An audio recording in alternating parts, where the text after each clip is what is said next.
ब्रह्मांड को अभी जगना है, अनंत कोटि ब्रह्मांड को। ये तो कैलकुलेशन किया है भृगु महाराज, नारद, असुर माया, ये बड़े बड़े कैलकुलेटर्स थे, बड़े बड़े विद्वान थे ये लोग।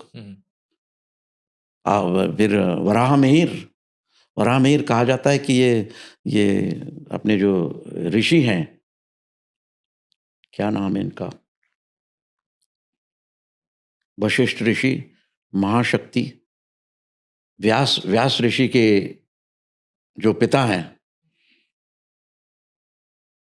तो इन्होंने ये कैलकुलेशन किया है कि ये समझो चक्र है, सत्ययुग, द्वापर, सत्य, त्रेता, द्वापर और कली, सत्य, त्रेता, द्वापर जैसे ये युग हैं, उसको आप 4 फॉस में डिवाइड करो, उसमें एक छोटे साइकिल का युग आता है, उसको 4 में डिवाइड करो, उसमें और छोटे साइकिल का युग आता है, समझे?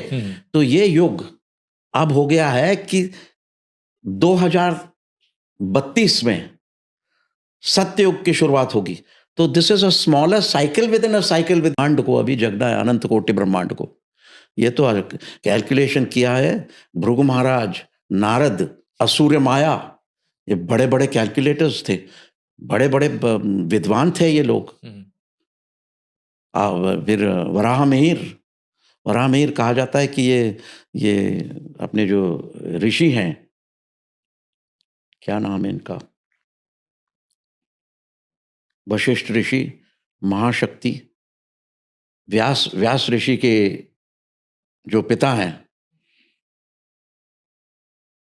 तो इन्होंने ये कैलकुलेशन किया है कि ये समझो चक्र है, सत्ययुग, द्वापर, सत्य, त्रेता, द्वापर और कली, सत्य, त्रेता, द्वापर जैसे ये युग हैं, उसको आप 4 फॉस में डिवाइड करो, उसमें एक छोटे साइकिल का युग आता है, उसको 4 में डिवाइड करो, उसमें और छोटे साइकिल का युग आता है, समझे?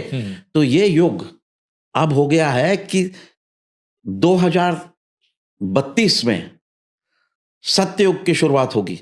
तो this is a smaller cycle with in a cycle, with